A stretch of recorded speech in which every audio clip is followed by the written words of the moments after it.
Good morning, ladies and gentlemen. Welcome to the Middle East Institute, camped out here at the Shangri-La, one of our favorite spaces. We are very pleased this morning to introduce to you two prominent Arab intellectuals from Beirut. Our Middle East Institute and the National University of Singapore have formed a partnership with the American University of Beirut, which is the leading university in the Arab world. And Beirut is a center of intellectual and cultural activity, a very good place from which to observe the events, the turbulent events indeed, that are happening throughout the region of the Middle East. So today we have invited the director and the deputy director of the Assam Faris Institute of Public Policy at the American University of Beirut to join us for an open discussion of several interrelated conflict and tension problems in the Eastern Mediterranean area.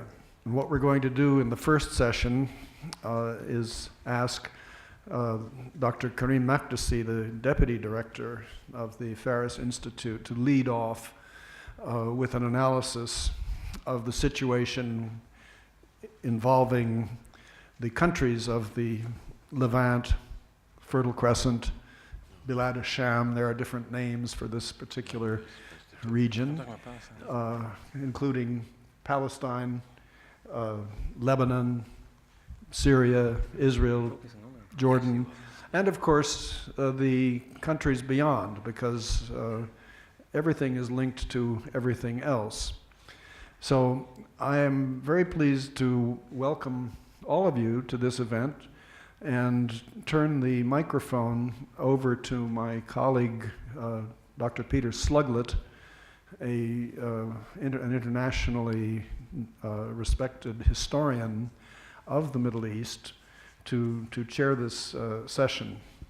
And then Peter and our colleague Dr. Matthew Weiss and myself will offer some brief comments on Dr. Makdisi's analysis.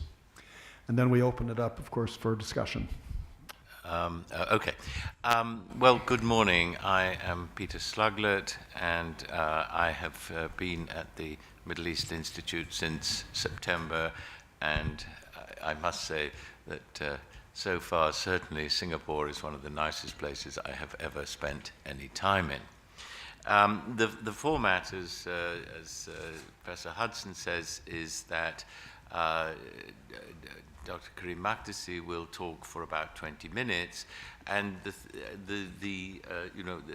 myself and my two other colleagues will talk about 10 minutes or so each, and then we have a discussion at the end. So if you received a program which shows the format set out slightly differently, this, I can dictatorially say, will be the format that will be adhered to. Yes, I mean, Karim Makdisi is a sort of attached to the Assam Faris Institute in Beirut, and he is also an associate professor of political science at the American University of Beirut. I mean, I think that probably he would. I think I'm right in saying that the position at AUB is his, as it were, day job. Thank you very much, Peter and Michael, and thank you for everybody at the Middle East Institute for organizing this event, and for everybody here. It's my first visit to Singapore, and I'm very, very pleased to be here.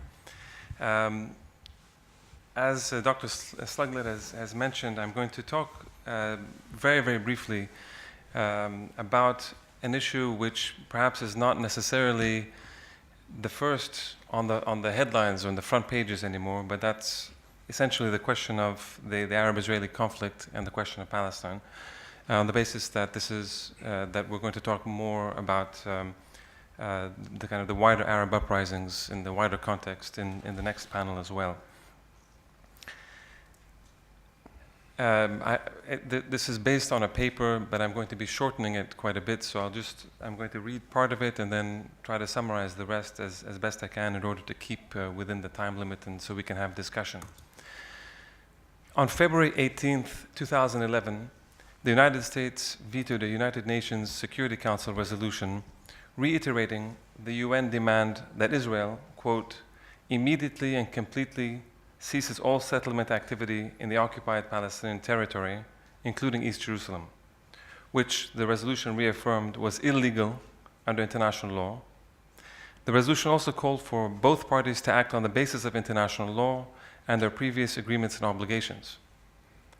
The resolution had been co-sponsored by 130 member states in the General Assembly, and the voting in the UN Security Council was otherwise unanimously positive, including the European votes. While the US veto itself, the Obama administration's first, was not particularly unusual given the long-standing US support for Israel, the context was. It was during the Arab Spring, and specifically almost exactly 1 month after the Tunisian people had toppled their dictator, Ben Ali, 1 week after the Egyptian people had forced Hosni Mubarak to flee from Cairo and prevented his US-backed Vice President Omar Suleiman from taking over, and only days after the Libyan and Bahraini people had effectively launched a second and more protracted phase of the Arab uprisings. As seminal events in international politics, the Arab uprisings together thus presented the Obama administration with a golden opportunity to reverse the alarming trend in recent US foreign policy aimed at excluding and weakening the framework of international law and established body of UN resolutions as the basis for resolving the Arab-Israeli conflict. Indeed, to highlight this sense of rare diplomatic opportunity, the voting on this draft resolution, which had already been postponed 1 month following US pressure, was in fact the very first UN Security Council action taken in the context of the Arab-Israeli conflict since President Obama took office days after Israel's war on Gaza ended in January of 2009. The casting of this US veto, however, revealed the reaffirmation of a business-as-usual attitude and the apparent continuity of the Obama administration policy with those of Presidents Clinton and Bush before him on the question of Palestine. It is worth noting that in the words of Susan Rice, the US ambassador at the UN, as she defended her casting of the US veto at the Security Council, she says, quote, "We reject in the strongest terms the legitimacy of continued Israeli settlement activity. For more than 4 decades, Israeli settlement activity in the territories occupied in 1967 has undermined Israel's security and corroded hopes for peace and stability in the region. Continued settlement activity violates Israel's international commitments, devastates trust between the parties, and threatens the prospects for peace." Rice goes on to restate US support for a two-state solution, but the only way to reach that common goals, she says, is through the direct negotiations between the parties, with the active and sustained support of the United States and the international community. There's no mention of international law or UN resolutions, or the right of self-determination. Instead, Jewish settlements are not illegal, but rather they lack legitimacy.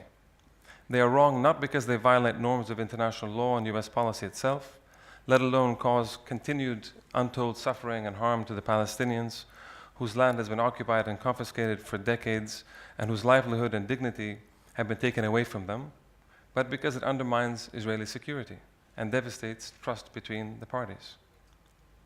Then exactly 3 months later, or nearly exactly 3 months later, on May 19, 2011, President Obama finally addressed the situation in the Arab world, where the uprisings were in full swing.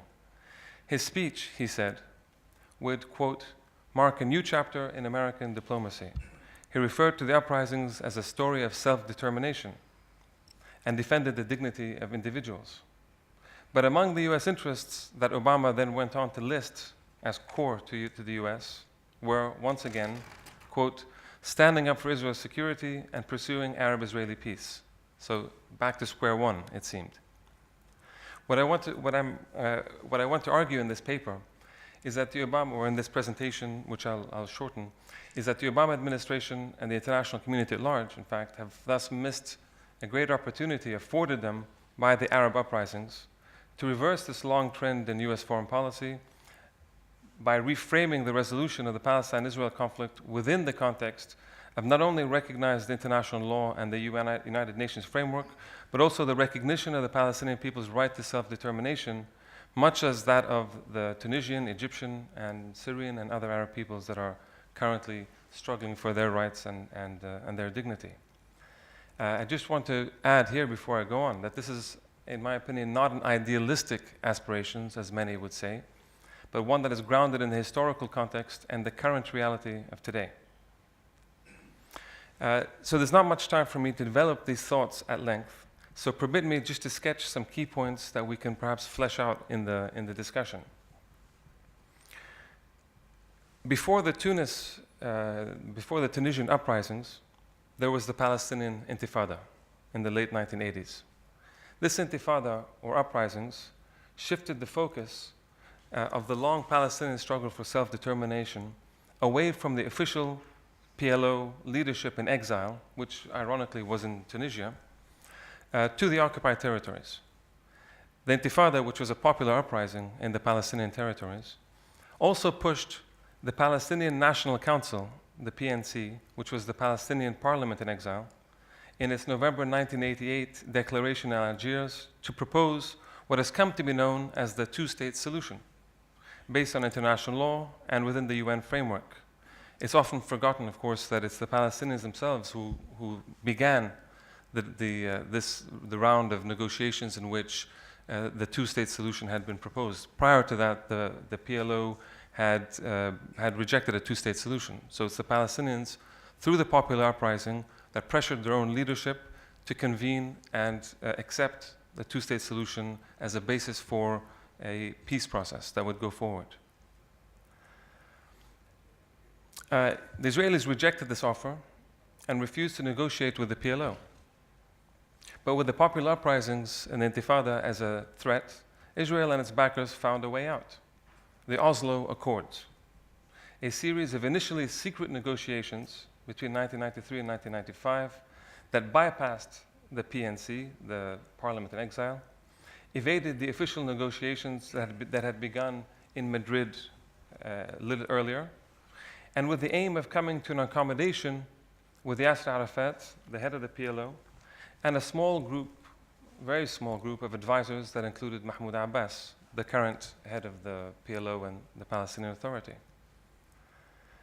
Oslo, it's important, I mean, to summarize perhaps the whole situation of Oslo, we can summarize it in four key principles. The first is that the Palestinians do not, as far as Oslo Accords are concerned, the Palestinians do not constitute a single people. They do not constitute a single people. So the division of the Palestinians inside the territories, inside the occupied territories, the West Bank and Gaza, would be separate from all the Palestinians that are in exile in the refugee camps and outside, who of course form the majority. Second, the fragmentation of the occupied Palestinian territory into discrete small units separated from each other by means of Israeli control would be established. So the process of taking the occupied territory, especially the West Bank, and dividing it through roads, through networks, through checkpoints, through an assortment of security issues that essentially would divide the West Bank into a series of small cantons that itself would be isolated from each other, and so therefore the communications between areas, even within the West Bank itself, for instance, would be regulated by Israeli control. Third, the transfer of day-to-day administration and policing of the population to some limited form, very limited form of Palestinian self-government. And that became what came to be created was this Palestinian Authority. So keep in mind that the very basis of the Palestinian Authority that was created as a result of these secret Oslo negotiations was an institution whose primary responsibility and duties was to protect the Israelis from the Palestinians and from Palestinian popular uprisings. In return, they would have some kind of limited self-administration and be able to collect some kind of some limited authority, but not exclusive, as I'll show you. The fourth premise of Oslo is the maintenance of Israeli control over all external borders, airspace, and territorial waters. So the notion, and again, this is built into the Oslo process, the notion of any possibility of a Palestinian state or self-determination, even within the limited territories that were going to be eventually proposed in terms of self-government for the Palestinians, would at all times, the premise was that there would be no rights to the airspace, to the waters, or to the borders. And we can see through, if we had a map, I did not bring a map with me, but the map would show very clearly the Israelis are in control of all the border areas and do not allow, they use most of the water resources that are even underneath the West Bank. And certainly there's no airplanes or helicopters, etc., that are allowed in Palestinian airspace without Israeli control. And finally, what the Oslo framework does is it excludes, very self-consciously and on purpose, excludes the framework of the United Nations and international law as the basis for the resolution of the conflict, and instead keeps it within this kind of bilateral negotiation to be with the US mediation. And you can imagine the kind of power politics that entails, as we saw over the ensuing years.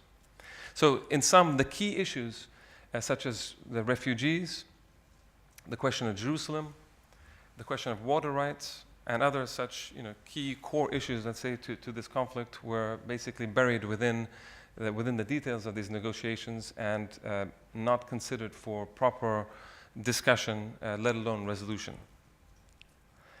I will not, I neither have the time nor do I want to take the time to bore you with the sordid details of the peace process as it came to be called from Oslo onwards, from the sort of from the mid-1990s until today, where a series of negotiations between the Palestinians, the Israelis, mediated by the United States and others, essentially have not led anywhere.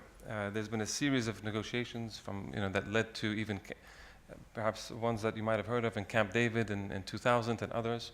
But effectively, what's happened is that Israeli settlements have continued. The division of the West Bank into cantons has become a reality. The Israeli wall, what they call the separation wall, has come into existence, which the International Court of Justice has ruled as illegal because it cuts into Palestinian territories. The series of checkpoints and fences and things and exclusive Jewish roads inside the territories remains and cuts off, as we said, as was originally intended, cuts off various parts of the West Bank from each other. So you can't now, for instance, there's a huge settlement being built that will prevent people from going from Jerusalem to Bethlehem and different areas like this. All of this has continued as within the context of some kind of peace process, which effectively, given these premises that I mentioned about Oslo, were designed to ensure that there would be no actual resolution, but rather it would simply speed up and somehow legitimize continued Israeli control over the Palestinian territories and continued Israeli control over the definition of who the Palestinian people were. These are very important points, I think, that, again, we can flesh out in the discussion.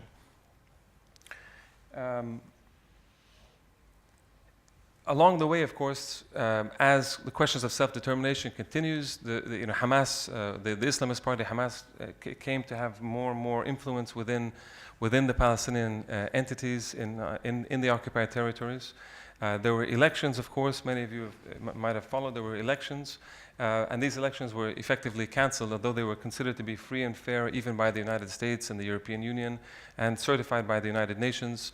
They were effectively cancelled, and Hamas was not allowed to effectively run the government as the elections were supposed to have resulted in. Meanwhile, the Arab uprisings, because I'm running out of time, I just wanted to make the point that the Oslo process has essentially continued from the mid-1990s until today within the framework of some kind of peace process, which has not resulted in any tangible benefits to the Palestinians in terms of their goals for self-determination or a territory or even peace for the Israelis, for that matter. If we fast forward to, yeah, if we fast forward, okay, if we fast forward to today, and in the last couple of years in terms of the Arab uprisings, I think there's some, to go back to what I started off with, I think there's some interesting points to be made. The Arab uprisings, of course, as will be elaborated later in the next panel perhaps, was about recentering the Arab people as an important actor in international politics, and certainly in the politics of the Middle East. For many years and for many decades even, the notion of Arab people being an actor or an influential actor in international politics was not considered. They were essentially mediated by dictatorial Arab regimes and not particularly considered. With the wave of Arab uprisings that are coming to place, this has now changed. And what's interesting about the failure of the Oslo process, as I mentioned, because it was always doomed to fail because there was nothing for it to resolve except for the continuation of Israeli occupation, is that the recognition of the failure of the Oslo process and the continuation of Israeli settlements has led to, in fact, kind of the opening up of various spaces within the Palestinian movements, which are interesting and which are being given further impetus, I think, by the Arab uprisings. And I'll just name 2 or 3 very quickly. The first, of course, was the recent bid by the Palestinian Authority to go to the United Nations to seek statehood. This was, of course, a result of 2 or 3 years of the European Union and the World Bank and many international organizations stating that if the Palestinian Authority could somehow prove that it could effectively run or administer the Palestinian territories, with economically and financially, administratively, that at the end of that 2 or 3 years, the Palestinians would be allowed to go to the UN and seek statehood within the United Nations. So the Palestinians, having achieved that and or the Palestinian Authority having been backed by the World Bank, by the IMF, by the European Union, to say that they are now administrating their territory in an acceptable way, went to the United Nations in the context of these Arab uprisings, of course, to seek statehood. As you know, this bid was denied, so far anyway, has been denied through US pressure, mostly through US pressure, although a vast majority of those in the General Assembly were willing to accept this vote, and the majority of the Security Council as well. But the US had threatened a veto, and it's now been pushed aside and postponed perhaps till next year or to some other time. What's interesting about this is that the Palestinian Authority itself, as I mentioned, which was a product of this Oslo process, was trying to go beyond the premises that it was created in the first place, which proved to be impossible. So the Palestinian Authority could not actually go beyond its basic limits, which is to work within the framework of the Israeli set peace process, because that's what the institution itself was set up for. In reality, I think the Palestinian Authority leadership, Mahmoud Abbas, understood that the UN statehood bid was never going to succeed. I was actually at the UN when the statehood bid was being prepared, and I spoke to a number of people, the Palestinians and others that were at the UN, and it was very clear that the Palestinian statehood bid was very ill prepared and was very spontaneous, and there was a lot of anger within Palestinian circles because there was very little discussion that had been taking place. They just made a decision. They went to the General Assembly and to the Security Council without any preparation of any kind. And what becomes clear is that was just a way to save face. In other words, they understood that it was not going to succeed, but what they wanted to do was to show, in the context of the Arab uprisings, that the Palestinian Authority still had a rationale. It could still exist. It could still do something. It could still fulfill the wishes of the Palestinian people. Now that people were starting to talk about people again in the Arab world, the Palestinian Authority needed to show this. But my argument is that the Palestinian Authority cannot, by definition, can never be that body. And so it can never be the body to fulfill Palestinian self-determination because it was not set up or created to be so. A second important movement that happened as a result of these is, as a result of the Arab uprisings, I think, is the reconciliation that's happened recently between Fatah and Hamas and some of the other Palestinian groups. It's not a coincidence that essentially days after the Egyptian regime of Hosni Mubarak fell, the Palestinian reconciliation, because of course there had been a split, an actual territorial split between Gaza and the West Bank and a political split between Hamas and Fatah. And obviously all Palestinians understand that without a reconciliation, the Palestinian bid for self-determination and aspirations would not be achieved. So the reconciliation meetings happened and an agreement happened immediately after the fall of the Egyptian regime, because we now know, of course, that the Egyptian regime was charged by the Israelis and the Americans to block any reconciliation in the intervening years. So with this happening, the reconciliation happening, not that it went very far after that, but the very notion that there has to be a Palestinian reconciliation again, it shows that both Hamas and the Palestinian and Fatah and the PLO, all of them have recognized now that they have to respond once again to popular demands. And the popular demands on the ground in the occupied territories and outside the occupied territories are demanding both reconciliation and a pushing ahead of the Palestinian agenda beyond the confines, the very narrow confines of a peace process. And finally, perhaps the most important space that's been opened up as a result of these uprisings, well, I should say it started before the uprisings. It started with the recognition, as I said, of the failure of the Oslo peace process and the failure of the PLO and Fatah and even Hamas to deliver what they were supposed to deliver to the Palestinians, but has been given further impetus by the Arab uprisings, it's opened up very, very interesting discussions and dialogues within the Palestinian body itself.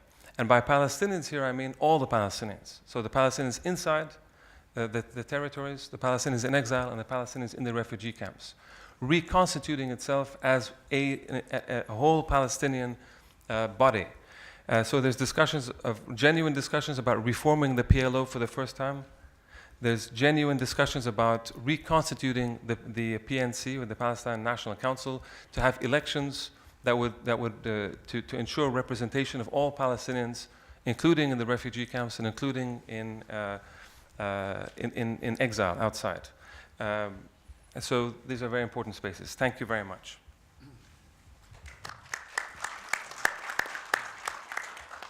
Well, I won't bother, I think. Thank you very much. Thank you very much for that. And I think it's a very sort of clear and clear and easily comprehensible statement of the situation. I have not much to say about this. I've not spent any, as it were, academic time researching this particular problem, although of course I have been, as a teacher of modern Middle Eastern history, I have been giving courses on the Arab-Israeli question, amongst other things, in the course of teaching 19th, 20th century Middle Eastern history for a very long time.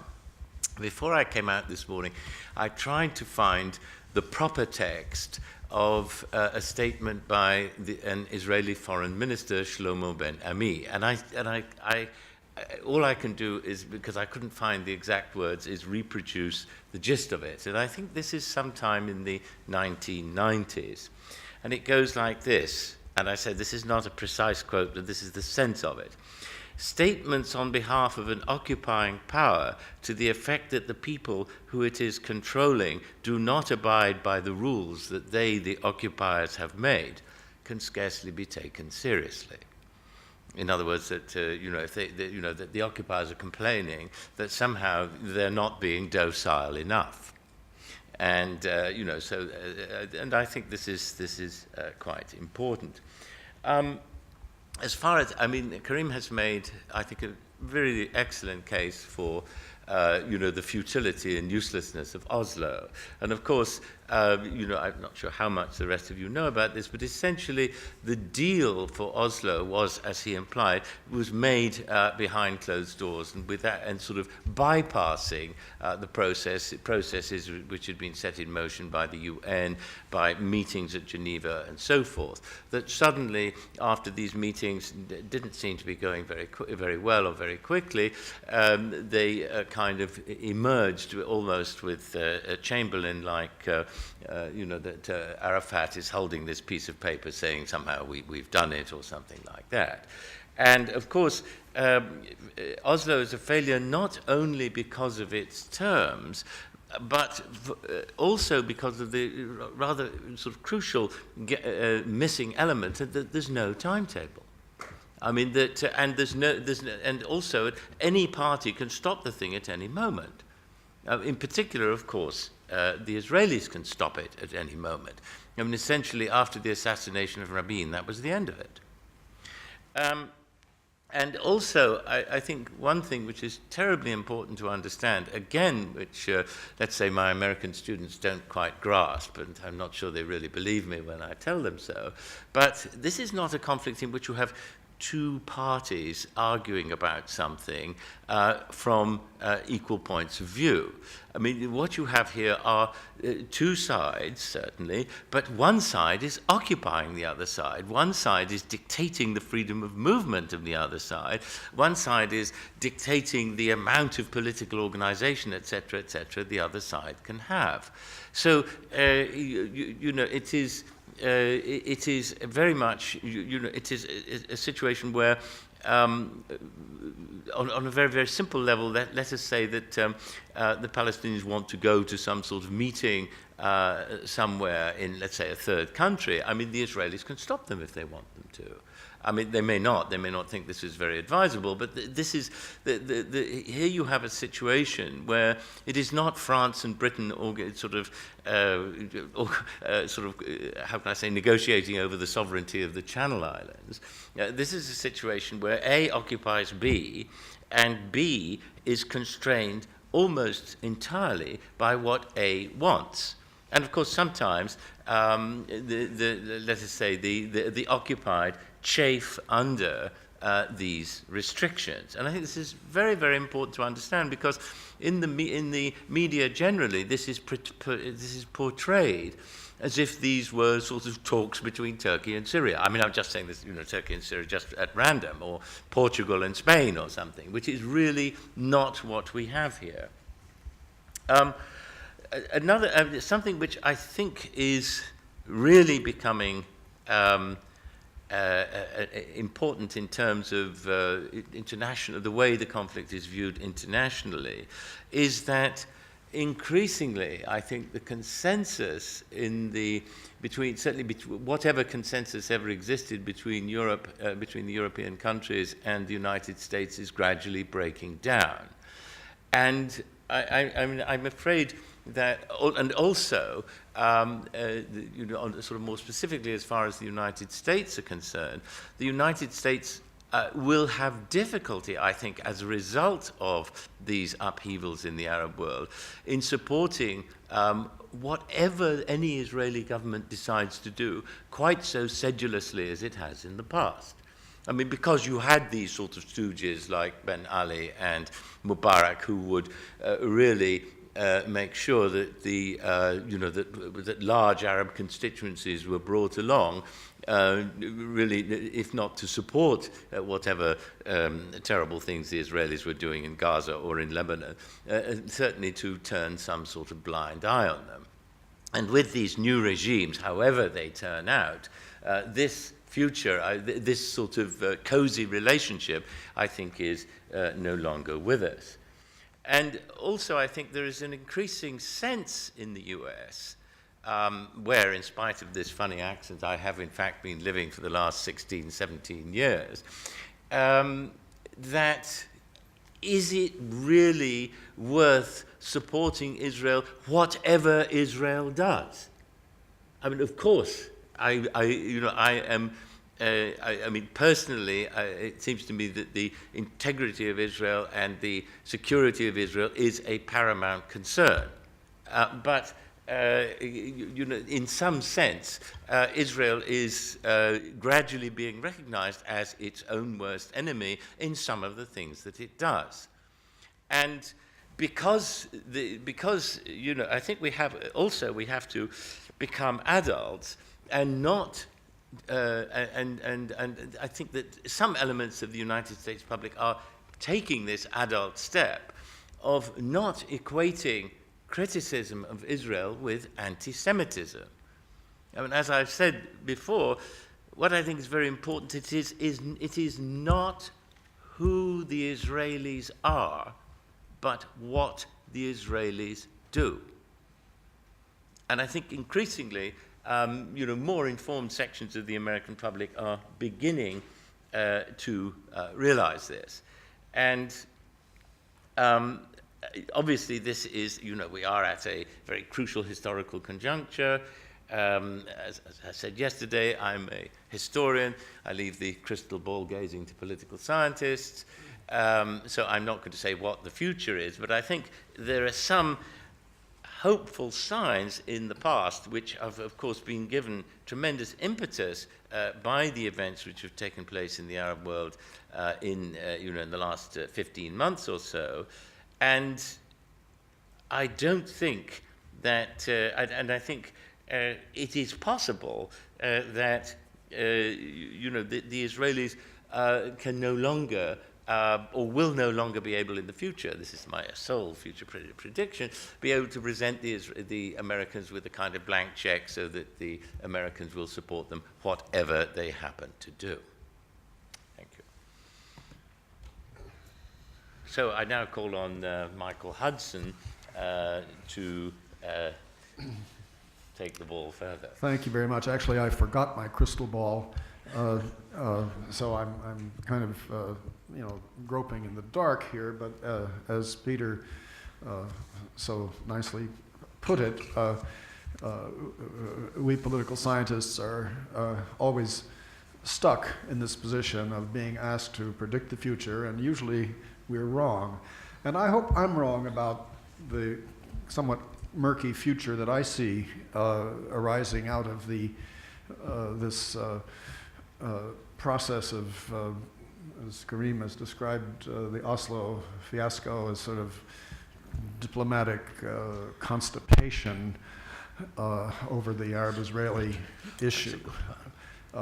Nothing is happening.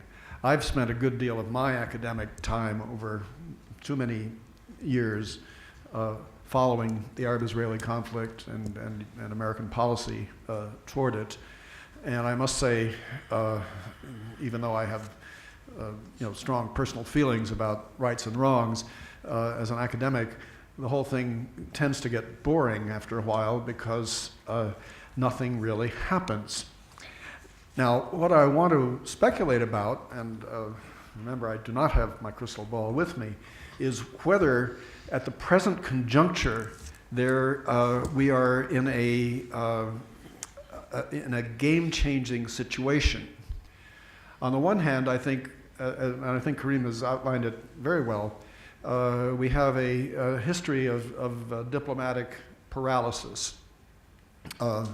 There have been dozens, literally dozens, of projects and efforts ever since 1949 to solve this problem, and nothing has really worked. And that's very distressing because I think as I look across the larger Middle East and the Arab world, it seems to me that over these years, and certainly to the present day, the unresolved question of Palestine has been a hugely delegitimizing factor to Arab regimes and Arab governments. And if that has been generally true in the past, I think it's even more true today, because today, if there is a game-changing factor, it is, as Karim mentioned at the end, the phenomenon of the Arab uprisings. Will that make a difference? Now, from a geostrategic point of view, let us ask where we are at the moment in the larger context. What is the security situation? how do we assess the stability of the region at this particular moment, given the fact that Arab-Israeli, Palestinian-Israeli diplomacy seems to be frozen? I think it's quite disquieting, actually. If you were to ask about the impact of the current confusing situation on, well, let's start with Israeli security, for example. It's not an entirely bleak picture, but I have no doubt that Israelis, and I've talked to some recently, I was in Israel and Palestine in October, are puzzled and concerned about what is going on around them, and also what is going on, or what more correctly is not going on, within Israel itself with respect to this issue. Because if you're an Israeli security analyst looking out, you might be thinking, well, there goes Mubarak, here come the Islamists, Syria is in chaos. Will a pro-Israeli regime come to power if and when the Assad regime is toppled? Or on the contrary, will it be a regime that will be far more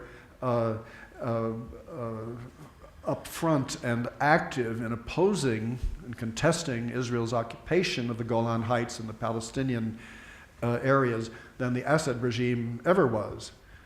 It's pretty clear that the Assad regime initially thought that it had kind of immunity from the Arab uprisings because of its claim that it is in the forefront of opposing Israel's occupation and general bad behavior in the neighborhood. That didn't seem to matter very much at all. So they've got a problem at that end. Maybe a happy ending, but probably not. And then there's Jordan, with which Israel and its occupied territories have the longest border. It's not a happy situation over there in Amman these days, and for obvious reasons. The ripples of protest have occurred and continue to occur in Jordan.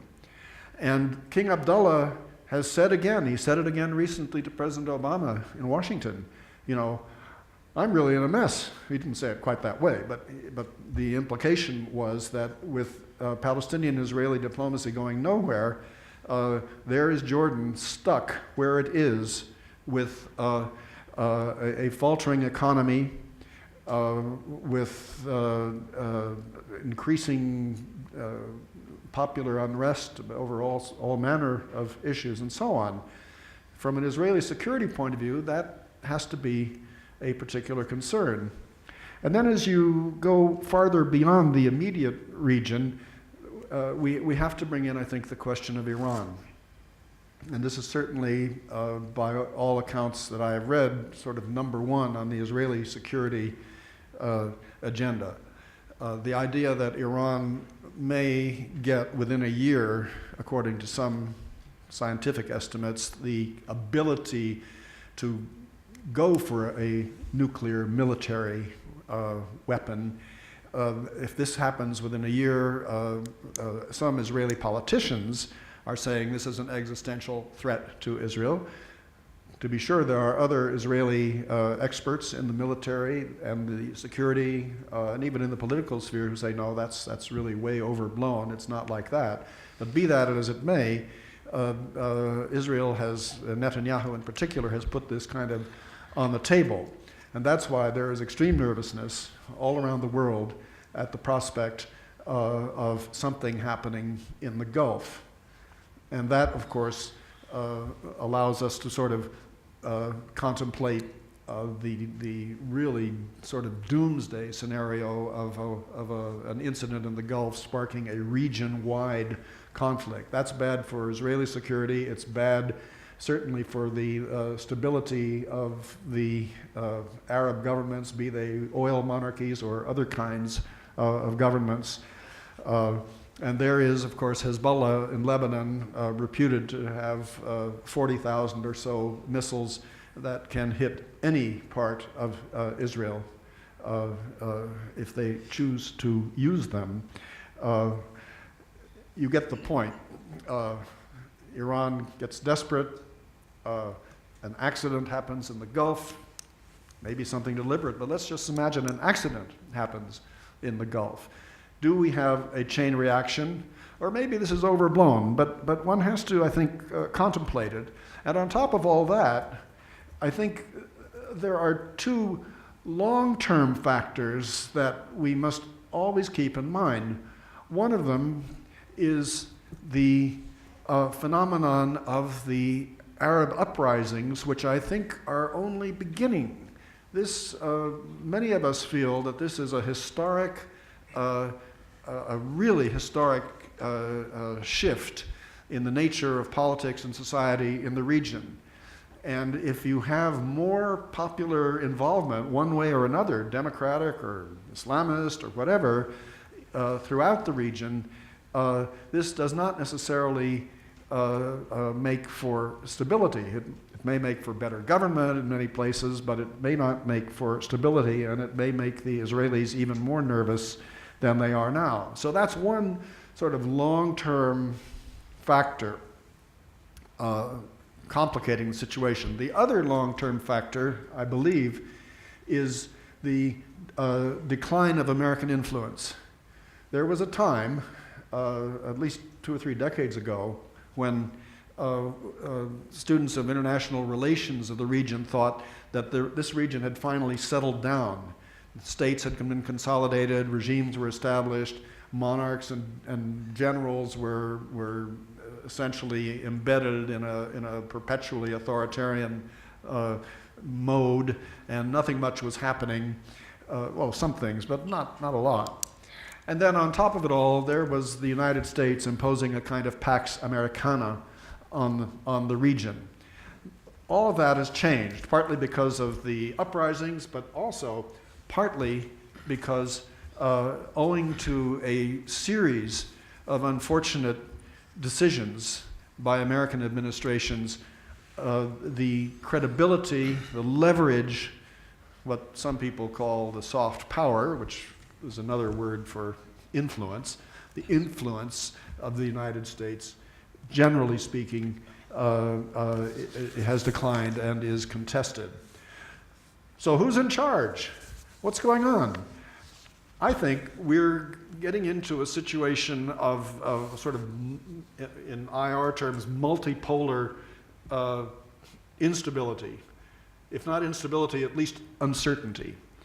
And the consequences of all this are really quite worrisome. I would like to hope, finally, that these remarkable events that are going on somehow would restart a diplomatic process over Palestine and Israel that would actually go somewhere. But it's not easy, and I am not terribly encouraged by Karim's analysis of this situation at this point. So in short, as I look at my non-existent crystal ball, I see trouble ahead. Thank you. Michael, thank you very much. Now I'd like to ask Matt Weiss, who's a research fellow at MEI, to talk to us. So today I will be focusing on Israel's response to the Arab uprisings that have reverberated across the region in the last year or so. The heart of my argument is that Israel's response to the upheavals that have reshaped the region has been profoundly short-sighted and counterproductive. To borrow my colleague Dr. Sluglet's terminology, Israel has in many ways acted in ways that have turned it into its own worst enemy. So let me discuss some of the ways in which Israel responded to the Arab uprisings. Israel could have easily viewed the Arab uprisings as an opportunity to revisit longstanding assumptions about the region. And I think some of these assumptions were fundamentally misguided to begin with. First and foremost, that Israel lives in a dangerous neighborhood that requires itself to arm itself to the teeth and limit cooperation with its neighbors to a bare minimum. Israel might have also seen the uprisings as an occasion to reset its relations with the Arab countries and the Palestinians on a healthy footing. It might have used the uprisings as an occasion to shift its foreign policy towards one that was grounded in the democratic values that were at the core of the uprisings, including equality, peaceful accommodation and adjustment of differences with its neighbors, and respect for human rights and international law, the very values that were in keeping with the spirit of the Arab uprisings. However, I think Israel has instead responded in ways that have been very counterproductive, that are harmful to its own vital interest and its own security over the long run. I think Israel very much adopted a glass is half empty interpretation of the uprisings, whereas they should have seen the uprisings as an occasion to restructure its relations with the neighboring Arab countries that were experiencing these uprisings on a foundation of shared democratic values, such as some of those that I mentioned before, like equality and mutual respect. Yet Israel systematically failed to exploit whatever openings did exist to restructure its relations with its neighbors on a healthier footing. Israel tended to exaggerate the dangers that stemmed from the uprisings rather than grasping whatever opportunities were at hand to improve its position in the region and to reset its relations with its neighbors on a more constructive footing. And also, it goes without saying that the way that Israel reacted, the dangers that Israel perceived from the uprisings have provided a handy justification for the continuation of hardline policies that only served to deepen Israel's isolation and eventually cast it as a pariah. Israel's short-sighted and counterproductive response to the uprisings was most evident in both its reaction to the Egyptian revolution and in its punitive reaction to the Palestinian Authority's bid for recognition from the UN. Okay, so first of all, let's just take the, even if we adopt the Israeli premise that the uprisings presented on balance more challenges than opportunities to Israel, at least relative to how Israel defines its goals and interests, whatever opportunities did exist for Israel to improve its position in the region, I think Israel failed to take advantage of. Instead, it tended to act in ways that only undermined its moral authority and tended to alienate former as well as potential allies. So one prime example of this is Israel's response to the Tahrir Square uprisings in Egypt. No doubt Israel was understandably nervous about the downfall of an ally that had served as a reliable caretaker and guardian of Israel's interests in the region. The Mubarak regime cooperated with Israel on many issues that Israel regarded as being of the highest priority. So, for instance, Egypt cooperated with Israel in preserving the Camp David Treaty. They stood shoulder to shoulder with Israel in containing Iran's ambitions in the region. And Egypt even collaborated in maintaining and enforcing policies that are deeply unpopular among both the Egyptian and Arab people, such as maintaining the embargo on the Gaza Strip. So, I mean, Israel was understandably rattled when the Mubarak regime fell. But the question is, did they make a good use of the opportunities at hand to improve its position and to win the hearts and minds of the Egyptian people? And I argue that Israel definitely didn't.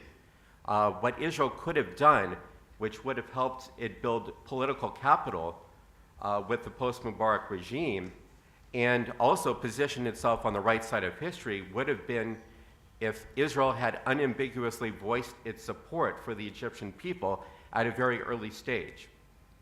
If they had done so, if they had positioned themselves as a champion of democracy, this might have greatly elevated Israel's moral authority in the eyes of the Egyptian people and placed it on the right side of history, and would have very substantially improved its image, which has taken quite a beating in recent years as a result of a variety of policies, most notably Israel's offensive against the Gaza Strip in 2008-2009, which cast Israel in a very aggressive light. However, instead of adopting this kind of response, Israel just dismissed the democratic aspirations of the Egyptian people altogether. And how did Netanyahu and his government interpret the Egyptian uprisings? Well, they employed the bogeyman of Iran and radical Islam to thoroughly discredit the democratic potential of these movements. The argument that was made time and time again by Netanyahu and his the other members or the other leading officials of the Israeli government is that even if the revolutionaries were acting in a way that represented a true desire to see democracy develop in Egypt, they would very quickly be outnumbered and outmaneuvered by radical forces, particularly those associated with Iran and its radical proxies. So they said that even if these democratic actors were acting out of a sense of genuine conviction that they genuinely wanted to move Egypt in a more democratic direction, it would only be a matter of time before Iran launched a hostile takeover of the movement. Along with that, Netanyahu and his government tended to rush to judgment about the character of the post-authoritarian regimes and the new political forces. So they basically rushed to judgment when the jury was still out about the intentions and character of the Muslim Brotherhood and other political forces that were rising in post-Mubarak Egypt. They didn't give the Muslim Brotherhood the benefit of the doubt. And instead, they adopted this clash of civilizations framework that essentially erased the critical distinction between moderate and radical strands of political Islam. So the moderates and radicals were basically all lumped together. And most importantly, they didn't even bother to consult the Muslim Brotherhood on its positions with respect to crucial issues, such as its commitment to the Camp David Treaty. If they had probed even a little bit further, they would have discovered the Muslim Brotherhood's essential moderation and also discovered that the Muslim Brotherhood, as revealed in recent statements, has a healthy respect for Egypt's international commitments. Also, I think it's important to keep in mind something that Israeli policymakers apparently didn't even consider, that the moderate Islamic parties that are poised to play a dominant role in Arab post-authoritarian regimes, including the Muslim Brotherhood, are already showing a far greater inclination to tackle pressing domestic socio-economic problems than they are in resurrecting old grievances and settling old scores with countries such as Israel. These countries are squarely focused on the domestic scene. They're preoccupied with domestic problems, and they're not going to just latch on to scapegoats such as Israel to deflect attention from these pressing domestic problems.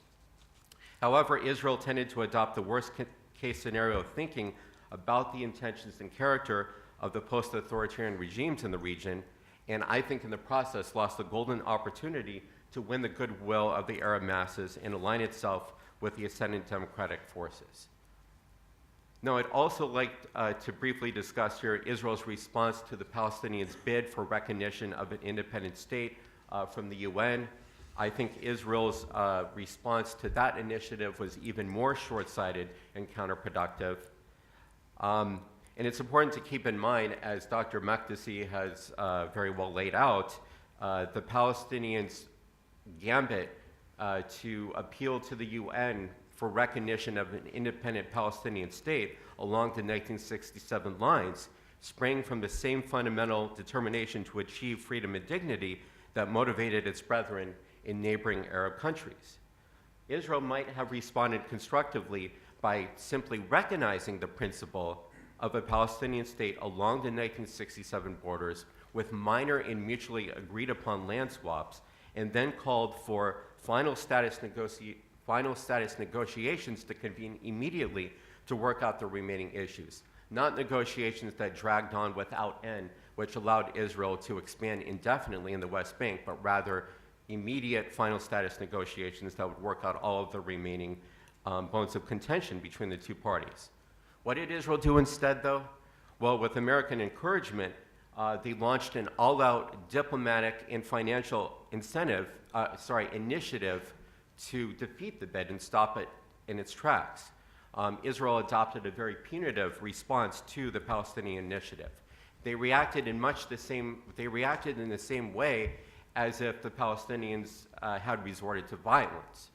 Okay, Israel conducted a campaign of harsh retaliation against the Palestinians by suspending transfers of desperately needed tax revenue and by intensifying the construction of illegal settlements in the West Bank. I think that this was disastrous because Israel painted itself in a callous and very mean-spirited light by adopting these tactics. By positioning itself against the Palestinians' basic legitimate demands for a right to determine their own future, which, as I said, was an extension of the overarching spirit which animated the uprisings in neighboring Arab countries, Israel only served to isolate itself in the court of regional and international public opinion. Moreover, frustrating Palestinians' basic aspirations to such a fundamental degree only inflames Palestinian hostility towards Israel and risk of violent backlash, which might ultimately culminate in a third intifada, which would only imperil Israel's security over the long run. Now, I know I'm exceeding my allotted time a little bit, so I'd just like to make one last point, and I'm going to give a very expedited presentation of this. I wanted to discuss a little bit the root causes, why Israel has failed to turn the opportunities that were presented by the Arab uprisings to its advantage. So I'm going to just give a very thumbnail sketch of some of my ideas with respect to the philosophical underpinnings of Israel's aversion to the Arab uprisings. I think one reason why Israel has failed to respond in a nimble way to the changes that are roiling the region is that Israel for too long has defined itself as a nation that's an outpost of the West, as opposed to a natural, integral part of the region. Except for a brief period following the beginning of the Oslo Accords, Israel has really never attempted to integrate or assimilate itself into the region. Rather, Israel prefers to be, as the biblical verse from the book of Isaiah states, quote, a nation that dwells alone. Israel's connection to the region is skin deep. Although Israel professes to be a democratic state, ironically, Israel has invested fewer efforts and resources into building bridges with the people of the region than perhaps any other state. Its foothold in the region rests exclusively on relationships with various anti-democratic forces, particularly the military, formerly in countries such as Turkey, as well as with autocratic regimes, who are only able to collaborate with Israel in the ways they do because they feel no need to answer to public opinion. So finally, just moving everything forward to the present, Israel now confronts a radically different region. In today's Arab world, especially if these Arab uprisings succeed and culminate in full-fledged democratic regimes, the ordinary citizens will insist on full participation in making both crucial domestic and foreign policy decisions that shape their lives. Now Israel has to deal with governments that reflect the popular will and whose legitimacy rests on the consent of the governed, which means that their domestic and foreign policies will reflect the sentiments of their own people to a far greater degree than the strategic requirements of Israel and the US. So especially for those Arab states who succeed in making the leap to democracy, they will project the same respect for human rights and democracy in their relations with other states that they practice at home, which means that unlike their authoritarian predecessors, they will insist as a condition for friendship with Israel that Israel abide by fundamental human rights and standards of decency in its treatment of the Palestinians. And I think I'll end on that note. Thank you. Thank you. We have about half an hour for comments and questions.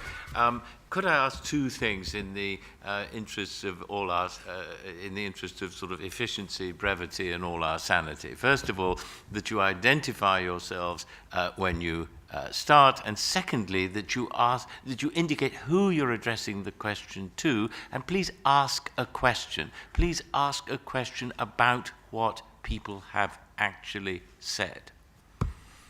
So please. I've heard all the four speakers. My first question is this. the Arab League has been very ineffective lately since the Libyan war,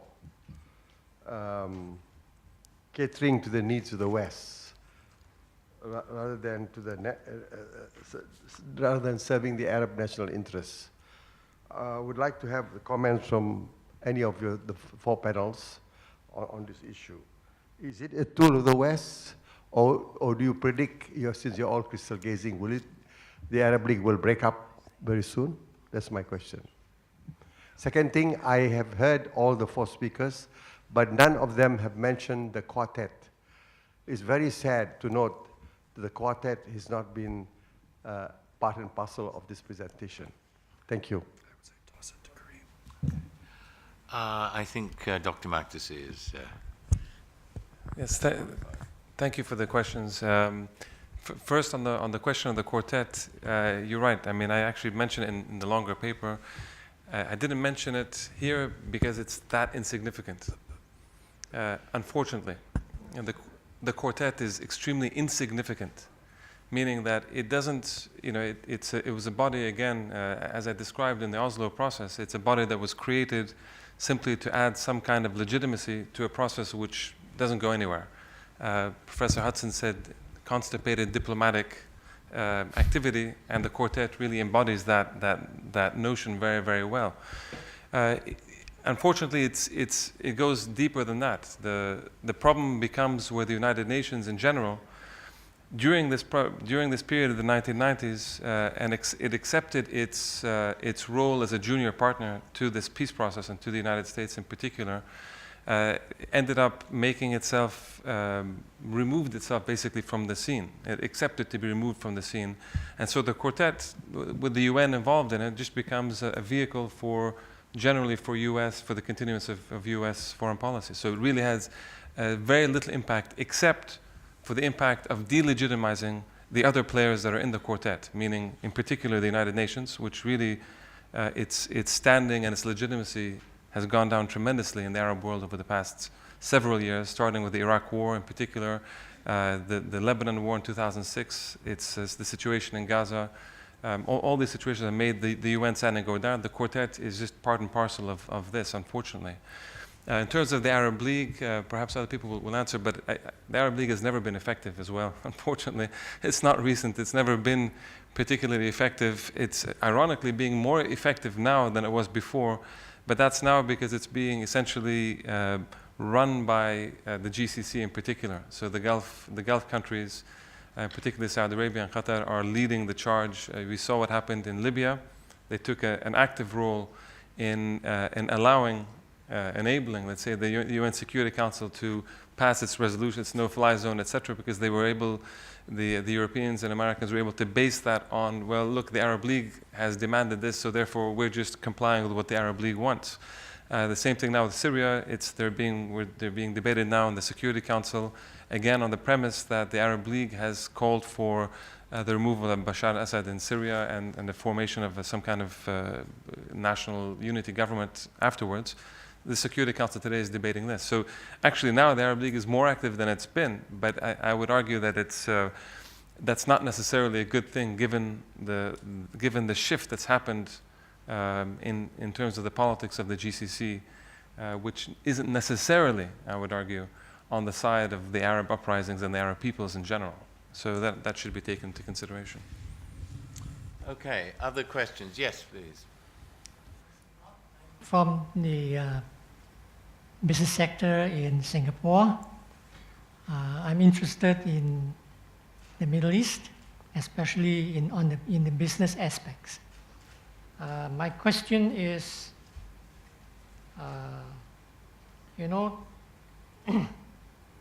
firstly, there is the connection between the Arab Spring and the Palestinian-Israeli conflict is not really direct, if any. There's a better chance of resolution of this problem if the Levant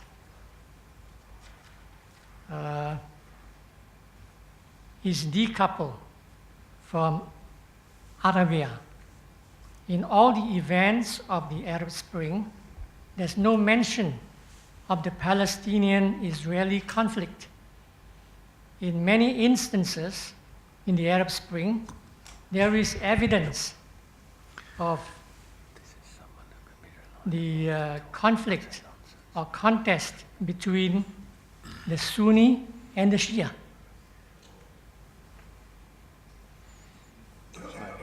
Who would like to? I can just Yeah. just a very quick comment about that.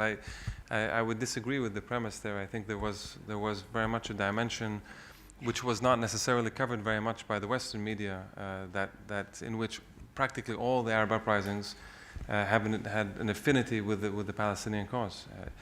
The efforts very often was to try to detach the Palestinians from other Arab countries and Arab nations and Arab uprisings, and this is anybody who lives in the Arab world always understands that this is not it's an impossibility. The Palestinian question is at the heart and at the core of the Arab world. One of them. It's not to say that the Egyptians and Tunisians didn't have other things to deal with. Of course they did. But it's not either or. It's combined. They're seen as the same thing. So when someone like Mubarak is removed, it's both for the dignity of the Egyptians and the freedom of the Egyptians, but it's also as a way of ensuring a proper foreign policy that's not dependent on Israeli or American interests exclusively. So I think that's it's not necessarily the case. Michael, then Matt.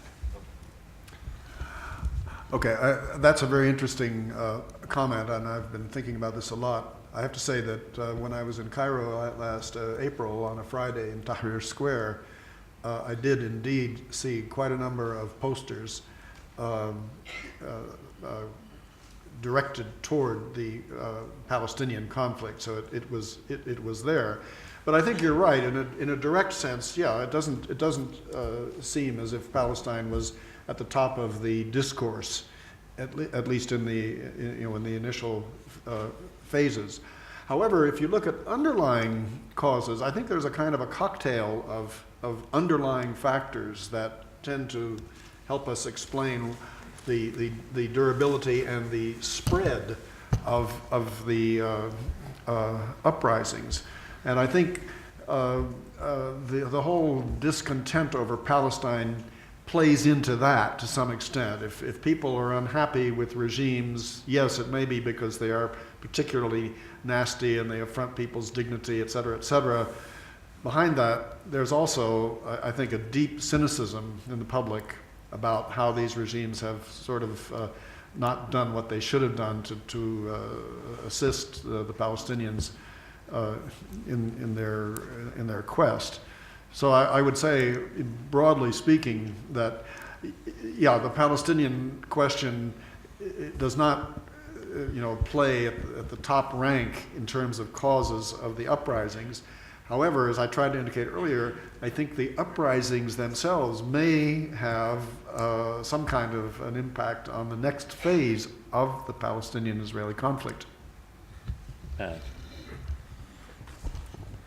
Okay, well, first of all, I think that in many of the Arab countries that experienced upheavals, I think domestic issues, economic imbalances, unemployment, poor governance, abuse of power, those were at the forefront of the grievances of the protesters. But by the same token, foreign policy issues did get pulled in some cases, especially with respect to the uprising in Egypt.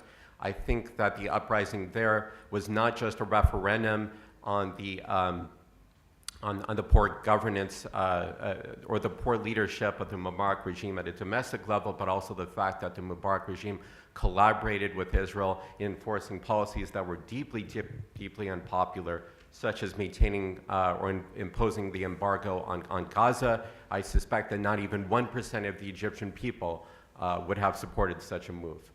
Okay, and then something else I think it's important to point out, that the Palestinians in many respects were re-energized by the Arab uprisings. I know that this is kind of the reverse of the way that you framed the question, but the Palestinians have gained quite a bit of momentum in their struggle against the Israeli occupation from the Arab uprisings. We've seen this surge of activity at the grassroots level in various Palestinian communities and villages in the West Bank, where people are leading these nonviolent struggles. They're going out and demonstrating on a weekly basis against the expansion of the separation wall, and many Palestinian community leaders are risking or jeopardizing their own freedom by doing so, because Israel is conducting arbitrary arrests and raids on a weekly basis to try to snatch these community leaders and try to intimidate them into silence. And finally, I'd like to bring into the equation something we haven't discussed here, and that's the fact that the Israeli public itself has received a boost from the Arab uprisings. As some of you might know, last summer there were a wave of protests that unfolded within Israel itself. I think, if I'm remembering correctly, it was called the J15 or J14 protests, I can't remember. It was primarily directed against Israeli domestic ailments, crowded housing conditions, and economic inequality.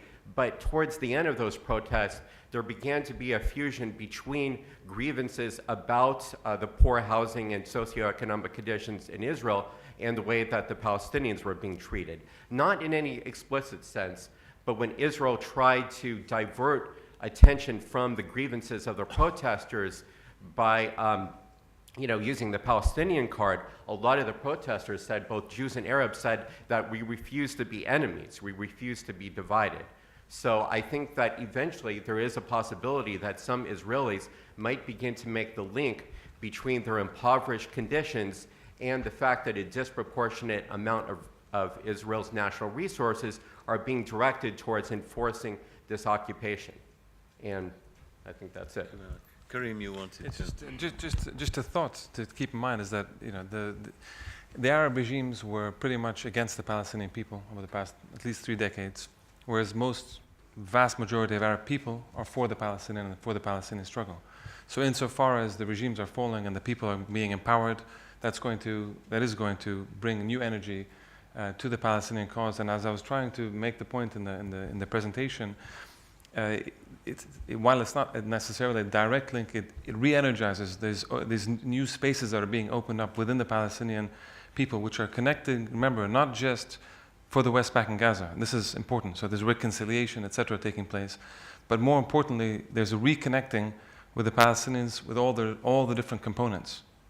The outside, diaspora, refugee camps, etc. All this is being redone now with the Arab uprisings and this kind of the momentum of people power, let's say. This enables it and makes it stronger. Okay, more questions.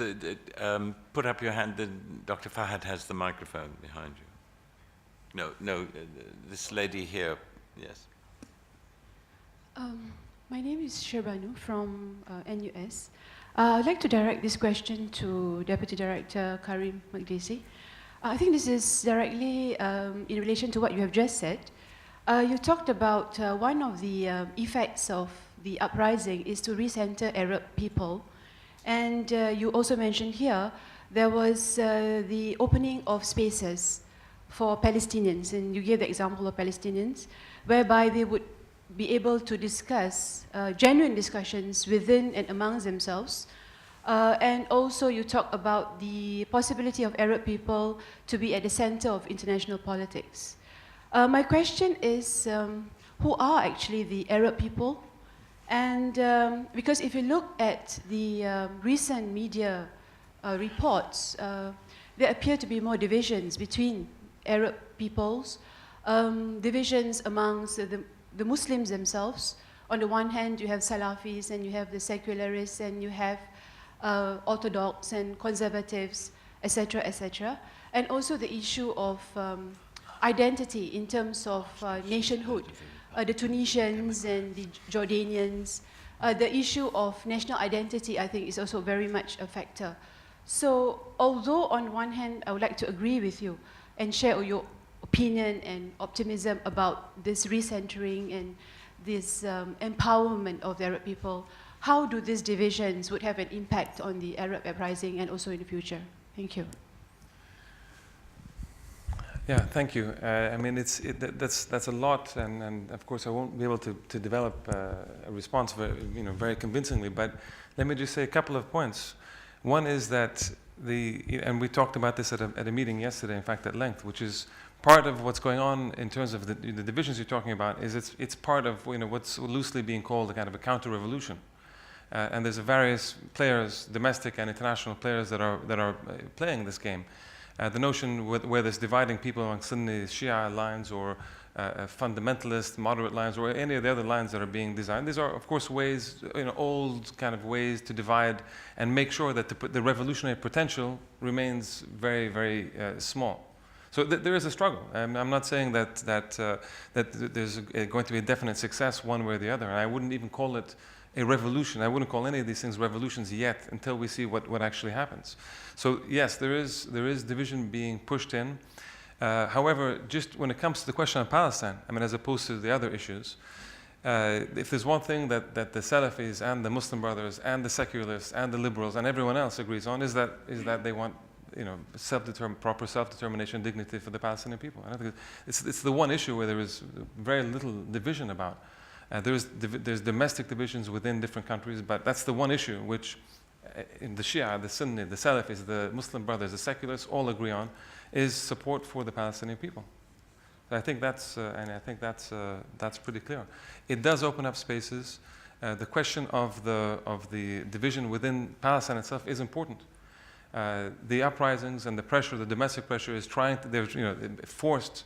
I was at a meeting in Beirut just before I came here, where there was representatives from high-level representatives from Hamas and PLO and Fatah and other PLO figures that were there, and it is very clear that they are having to respond in a reconciliation, although it's not, as I said, it's not going very far actually. But they have to go through the motions of saying that yes, there is reconciliation, that we're all pushing in the same direction as a matter of responding to popular pressures. More important, I think, than the Hamas-Fatah reconciliation, I think, is precisely the fact that there's tremendous amount of activity within civil society and transnationally.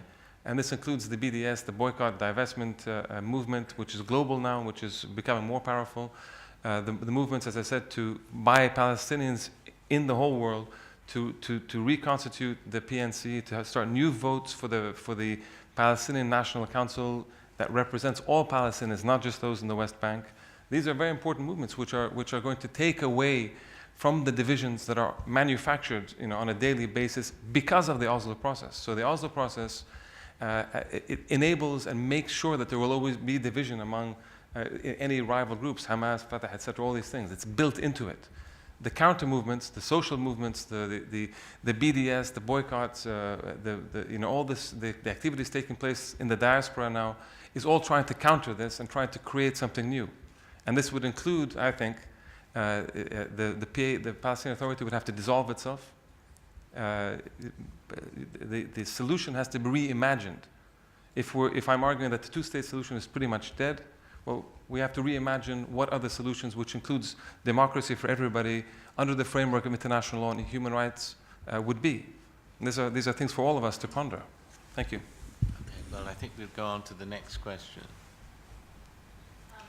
Hi, my name is Yael Amit, and I'm an MPA student at the Lee Kuan Yew School. My question is for Dr. Weiss.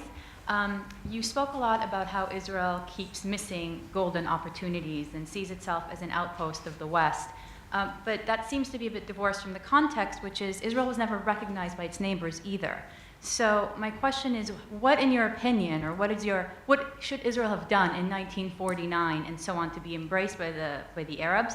And if you can turn that around, what could the Arabs have done to embrace and welcome Israel in the region as well? Thank you for your question. It was a very good one. Well, one thing I'd like to I think the key way that I'd like to address this is just to say that there's been a lot that's changed in the intervening 63 years between 1949 and 2012. Not everything has gone Israel's way. There have been times when its position has deteriorated in the region, such as when, let's say the Shah of Iran was overthrown, who was one of Israel's covert allies, or even, like I said, when Mubarak fell from grace, when he was toppled. But on the whole, Israel has become more recognized and more accepted over time. The Arab nations have made some very significant overtures to Israel. The key one was, I'm forgetting the year, but several years ago, there was a unanimous Arab League 2002. resolution. 2002. Sorry? 2002. 2002. Okay, so already a decade ago. Okay, so for the first time ever, the Arab states came together in an Arab forum, namely the League of Arab States, and they endorsed a resolution which basically reiterated the international consensus about the terms for peace, which is consistent with international law, that namely, as long as Israel withdrew from all of the occupied territories, the Arab states would unconditionally and unequivocally recognize Israel's right to exist and would move towards full diplomatic relations with Israel. In other words, they would be willing to establish normal ties with Israel as long as Israel met its core obligations under international law. That was exceptional. That was an exceptional step towards making Israel feel like it could be an accepted and normal player in the region. Never before had something like that happen. So I don't think that it's correct to say, maybe between 1948 and 1967, Israel could genuinely make the case that there are Arab states who wanted to drive Israel into the sea, even though that narrative itself is a little bit problematic. But Israel certainly had much greater reason to fear for its security in that period than it does in the present day. Okay, because I just don't think that that's the case anymore. That's a very outmoded way of thinking. And moreover, Israel is no longer a tiny David struggling against a mighty Goliath. I think Israel's massive military arsenal actually makes Israel a David and Goliath all rolled up into one. Thank you. One more question, I think. Yes. Michal Sarig, the Deputy Ambassador in the Israeli Embassy here in Singapore.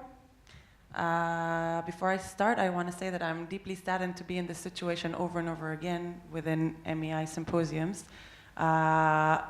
Professor, you've discussed about the situation between the Israelis and the Palestinians being an imbalanced situation. It is not two states talking. I feel deeply that this panel is a very imbalanced situation, non-academic, presenting four speakers, all coming from the same point of view and not presenting the Israeli-Palestinian conflict, which is definitely not a black and white story, in a very one-sided light. Not to say that there is no criticism about Israel, that the Israeli point of view is the only point of view that needs to be heard, not at all. But if we are in a panel that is talking about the Israeli-Palestinian conflict, there is only place for an Israeli point of view to be presented and discussed and debate, especially within the 30 minutes, but also within the panel. I think it's a very imbalanced situation where four panelists speak for an hour and I get 20 seconds to ask a certain question. So having said that, I am going to present a question because this is the name of the game, so I'm going to present a question.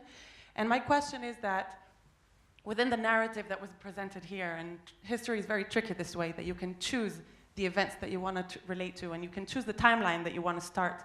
And the first speaker, you've started your story with the Oslo Agreement, and now we've started talking about 1949, not talking about the fact that when Israel was established, recognized by the UN, rejected by Arab League and Arab nations, and attacked in 48 as it was established in the attempt to abolish its existence.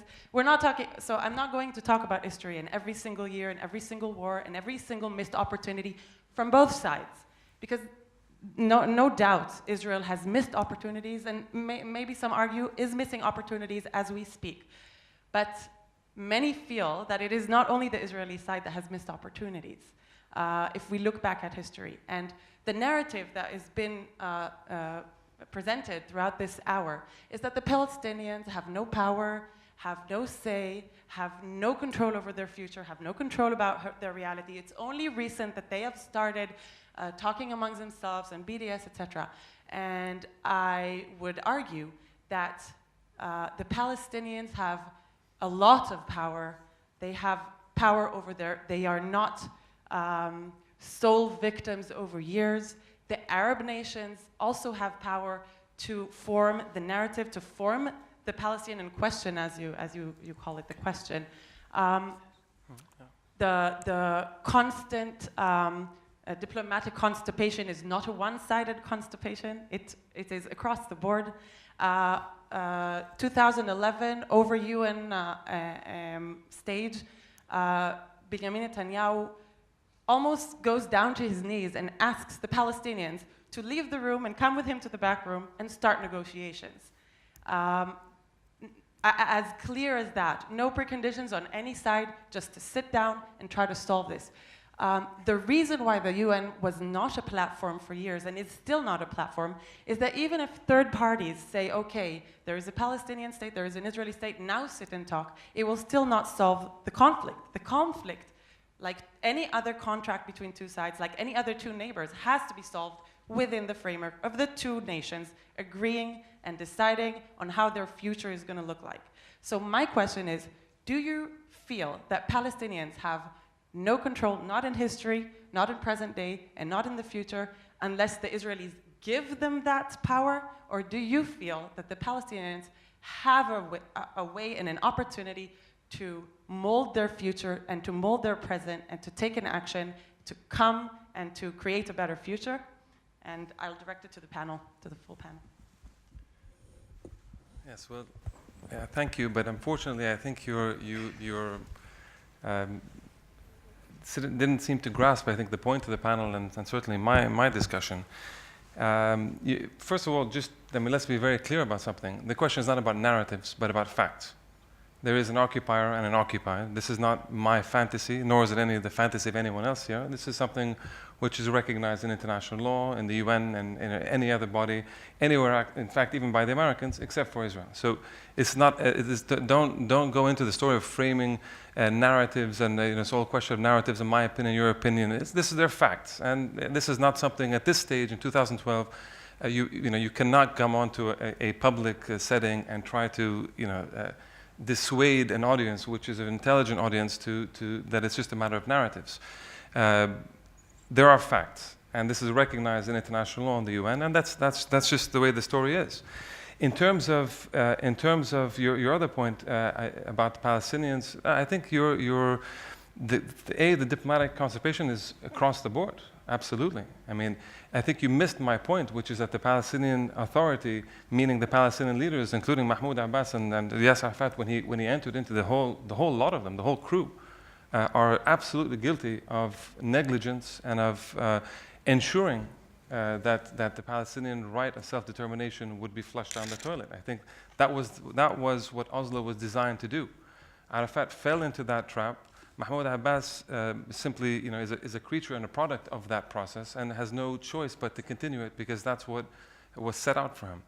But to say that Mahmoud Abbas or the Palestinian Authority has any kind of control or effective authority on the ground is total nonsense. I mean, everybody understands that on the ground there is effectively no two states, but one state. Under international law, the mandate of Palestine is controlled by one de facto authority, and that's Israel. So, in fact, there already is a one state that's ruling on the ground with one authority. This is recognized, not my narrative, but this is under international law. And in fact, what I think the best way to do is to move towards making sure that this one state becomes actually democratic for all the people within that territory, Jewish, Muslim, Christian, anyone else who's living there. One state, democracy for everybody, human rights for everybody, under one rule for citizenship for everybody. That, by the way, is the lesson of the Arab uprisings. That is the empowerment that the Arabs bring to this. This is what this panel and what other panels and people all over the world are discussing, and I think the Israelis have to catch up to this because they're losing in this boat. They're falling behind, even in terms of having their story and their narrative put into places like this. It's not working anymore. I think that's very important for the Israelis to take this into consideration. Finally, a very important point. Just to be clear, are you talking about a one-state solution where Israelis, Arab Palestinians are going to be living on the same land? Just to be clear on what you're saying. Let me just say this. I started this by saying that it's the Palestinians in the late 1980s who actually began this quest for the two-state solution through the Intifada, through getting their own leaders to do so, and to make sure that the two-state solution was recognized. The Oslo process, through the Israelis, it's constantly rejected this. So the Palestinians have been empowered, and they continue to be empowered, and they're not going to wait for the Israelis, of course not. So it is in their hands, and all I'm saying is that it behooves the Israelis and the international community to recognize Palestinian rights, to recognize Palestinian human rights and citizenship in the land that they are, and to find a solution which is equitable for everybody in that territory. That's Well, in the immortal words of Michael Hudson, it's time for a cup of coffee.